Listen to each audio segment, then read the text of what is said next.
Yes. So Baby Driver. Second viewing, what did you think? Yeah, I think it's even better the second time. Yeah, I definitely got that. It's one of those movies that just grows on you. It really does. You keep noticing more and more things. I really noticed even more of Edgar Wright's style this time. Yeah. How he zooms in slowly. Yeah, well, I feel like that just has to do with everything always being so intense. It's like something's always happening, and that just builds the tension. It's a very good way to do that. Yeah.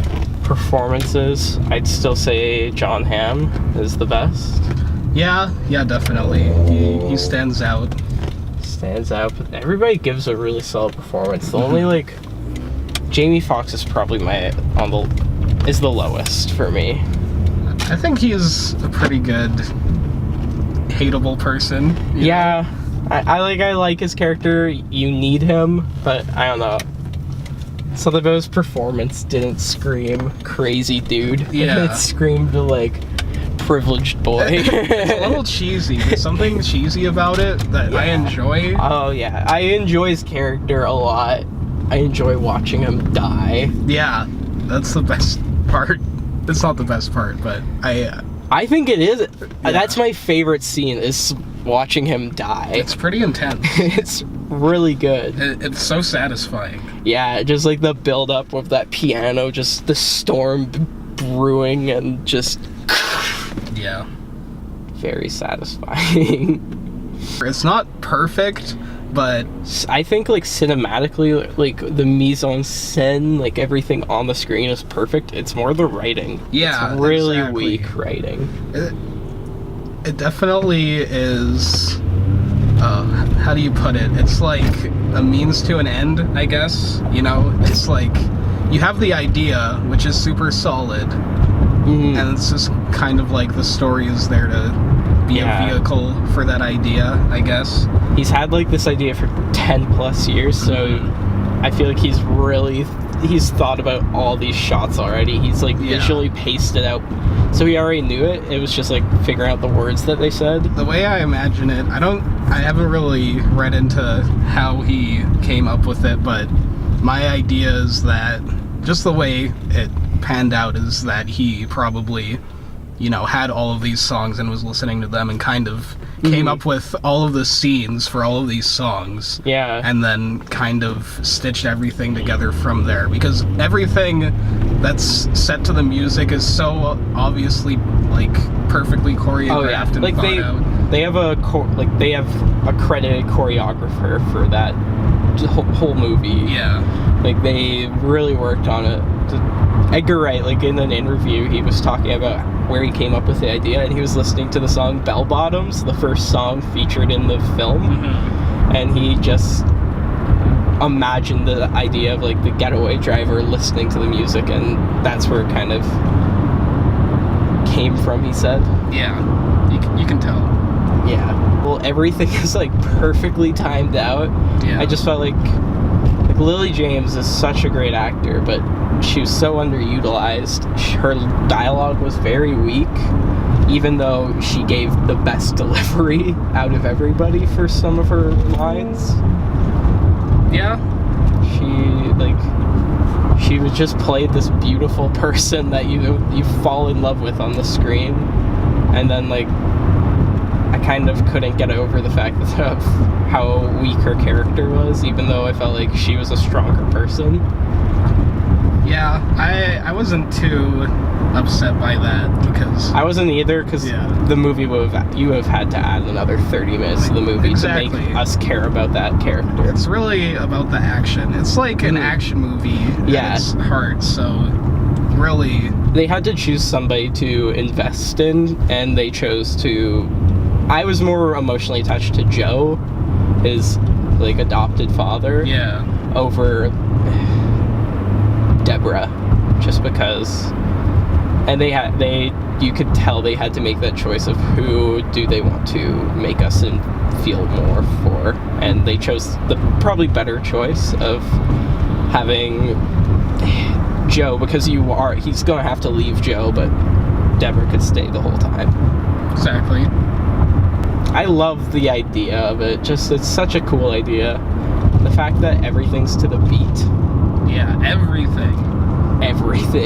And when there isn't any music, you hear the ringing. Always you hear the ringing.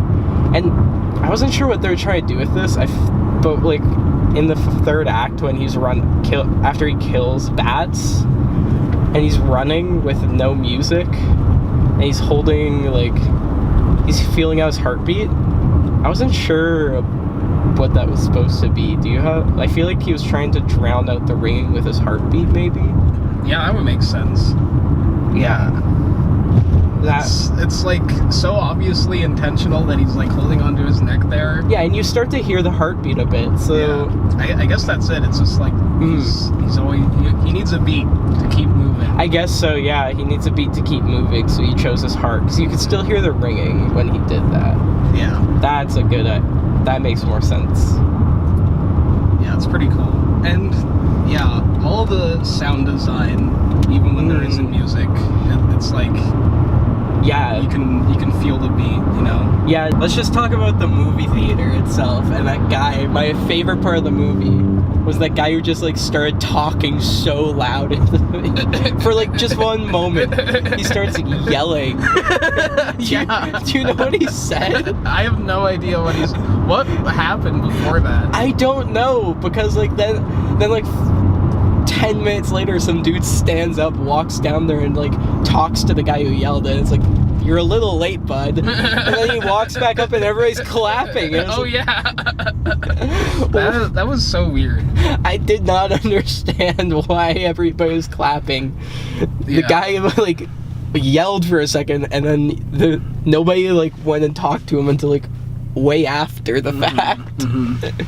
Also, one thing I noticed, because we went on opening night the first time, and there were so many more reactions in the theater. Like, this time, there were a few, like, really obvious laughs, and then that was it, really. It's like, well, the first time we saw it, there were so many tiny details that people, like, picked up on, and were just like, oh, yeah! Yeah.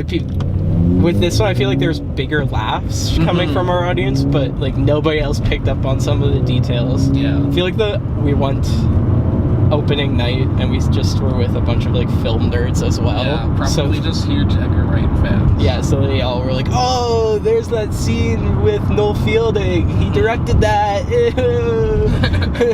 And it's like you get a little. Woo. First time we watched it, I was much more excited about this song selection than I was this time.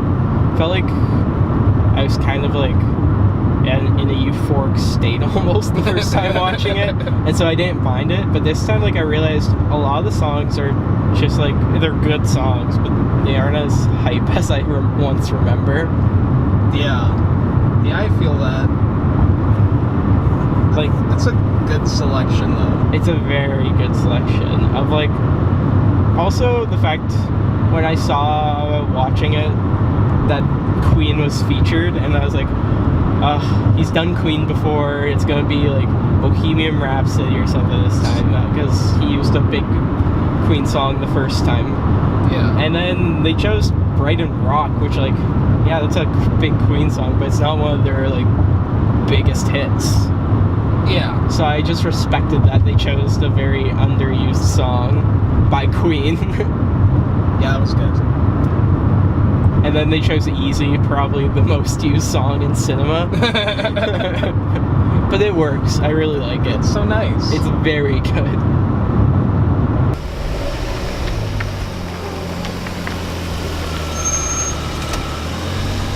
All in all, I give Baby Driver like a 9 out of